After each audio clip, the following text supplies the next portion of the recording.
Hello, magandang gabi po sa ating lahat. Ngayon po ay atin na namang ituturo ang isa na namang spell upang ang inyong mga kasintahan, boyfriend, girlfriend, asawa man o yan, kalibin, ay ikaw at ikaw lamang ang kanyang iisipin. Ipaparamdam niya sa iyo na ikaw at ikaw lamang ay sapat na hindi niya kailangan pang lumandi ng iba. Ipaparamdam sa iyo na hindi niya na kailangang sino man dahil nariyan ka ay sapat na para sa kanya. Ayan.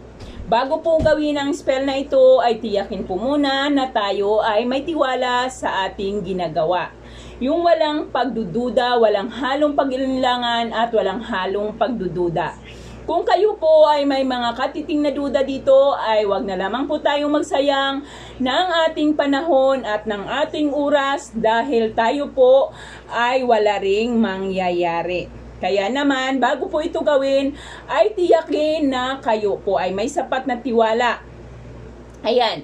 Ngayon ay kuhanin natin ang ating kailangan. Ang ating kailangan po ay puting malinis na papel, isang binalatang bawang, isang buti lamang po, at pulang panulat. Ayan. Sa papel ay itupi mo ang papel ng 7 beses. 7 beses po nating itutupi ang ating papel. Itupi po nating 7 beses ang ating papel. Ngayon, paghanda ng ating mga kailangan, ay ihanda mo na rin ang iyong sarili. Anong ibig sabihin? Kailangan ang iyong buong atensyon at isipan ay nakafocus lamang sa iyong gagawin at sa taong gagawa ninyo ng ritual na ito. Wala kang ibang iniisip ng anuman, kundi sa kanya lamang nakafocus at sa ating gagawin na ritual. Ayan. Pag tintiyak na siya na lamang wala ka ng ibang iniisip, ay maaari nating umpisahan ang ating spell. Okay, ano po ba ang ating gagawin? Ngayon, pag natupi na natin ang ating papel ng 7 beses, ay isulat mo ang kanyang pangalan. Isulat mo ang kanyang kumplitong pangalan. Halimbawa ay siya si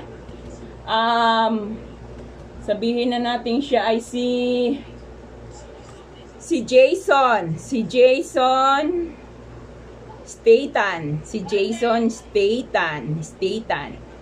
Ayan, si Jason Statham. Kilala niyo ba yun si Jason Statham? Okay.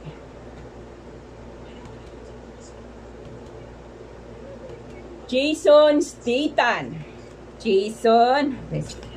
1. Dito, Jason Statham. Jason Statham. And then, titingnan ko lang yung tupi. Sinusundan ko po kasi yung tupi. Jason Statham. Kung alam po ang apelyido ay isama po. Kung hindi naman, okay lang. Basta kumpletong pangalan. Jason Statham. Jason Statham. Jason Statham. Excuse me. Jason Statham. Ayan. 7 beses pong isulat ang kanyang pangalan. Ayan ha. 7 beses. 7 beses hanggang sa matapos ang ito. Yan kanyang pangalan. Ayan, kanyang pangalan 7 beses. Pagkatapos ng kanyang pangalan, ayan, ay isunod naman natin ang salitang ito. Karugtong ng kanyang pangalan. So, alimbawa, ayan ang kanyang pangalan. Ayan. Dito ay didugtong natin ang salitang ito. Iibig ka sa akin. Iibig ka sa akin. At ako ay iyong hahanap-hanapin. At ako ay iyong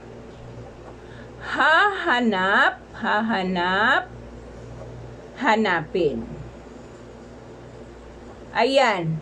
Ayan po, irungtong po natin dyan. Ayan, iibig ka sa akin at ako ay iyong hahanap-hanapin. Ganon din po ang gagawin hanggang sa mapuno po itong 7 papel.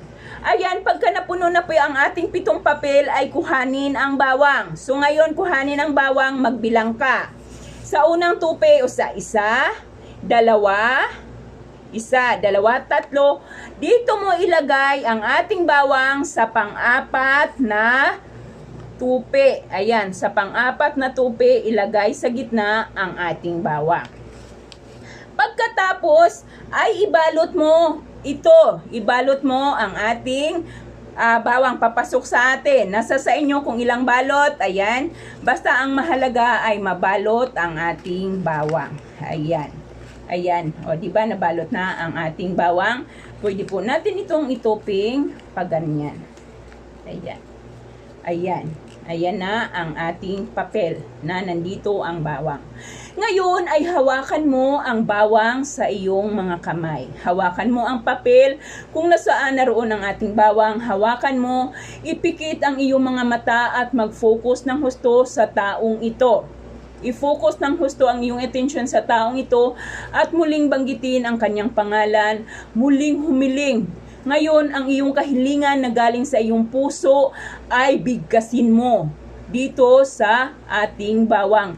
Hilingin mo na gabayan kanya na matupad ang lahat ng iyong kahilingan. Kung ano man ang iyong kahilingan na galing sa iyong puso, sa kaibuturan ng iyong puso, hilingin mo na tulungan kanya. Pagkatapos po, ay ilalagay po ninyo ito sa ilalim ng inyong higaan or pwede sa iyong unan or pwede naman po sa inyong kabinet hanggang sa siya ay tuluyan na po mararamdaman mo na hanggang sa mararamdaman mo na talagang ang kanyang buong atensyon ay tanging para sa iyo na lamang, na wala na siyang ibang iniisip kundi ang kanyang atensyon ay talagang nakatutok na lamang sa iyo. Pag nararamdaman mo na po yan, ay maaari na po nating itapon ang ating bawang. Ang ating papel ay maaari natin itong itapon or sunugin na po lamang at ang abo nito ay isaboy mo sa hangin.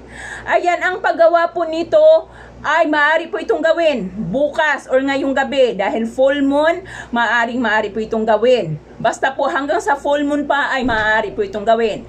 Ngayon po kahit hindi ang full moon ay gagawin po natin ito ng Martes or kaya naman po ay Biyernes ng gabi. Ayan po, nawa po ay makatulong ang video na ito upang kayo at kayo na lamang mararamdaman nyo na ang kanyang atensyon ay tanging alay lamang sa iyo. Ayun, maraming salamat at magandang gabi sa ating lahat.